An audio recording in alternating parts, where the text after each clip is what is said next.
తూర్పు సముద్ర తీరం 13వ శతాబ్దం గంగవంశ సామ్రాట్ నరసింహదేవుడు సూర్యదేవునికి అంకితంగా ఒక మహాశిల దేవాలయాన్ని రథాకార రూపంలో నిర్మించారు.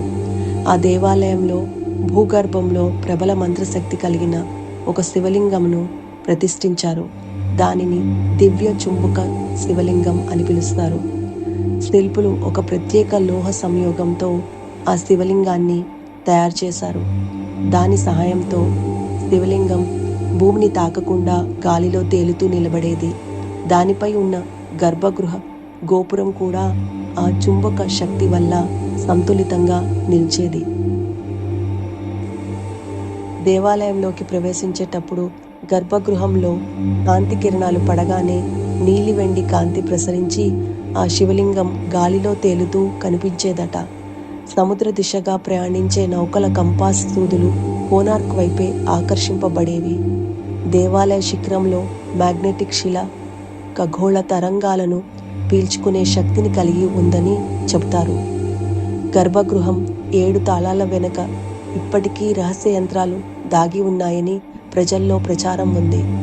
ఇది సాధారణ దేవాలయం కాదు, రథరూపంలోని మహారహస్యానికి ప్రతీక. ఒడిశాలోని కోనార్క్ సూర్య దేవాలయం. ఆ దేవాలయ రహస్యం విదేశీ దండయాత్రికుల చెవిలో పడింది.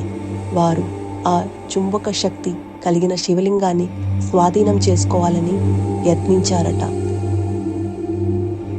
దాంతో రాజులు, పురోహితులు, శిల్పులు రాత్రి పూజలు, మంత్రోచ్చారణలతో శివలింగ శక్తిని నిగ్రహ మంత్రం ద్వారా మూసివేశారు.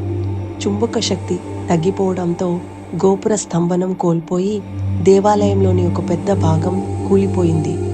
అప్పటి నుండి ఆ శివలింగం నేలపై నిలిచిపోయింది. ఇప్పటికీ దేవాలయం అందంలో అపూర్వం.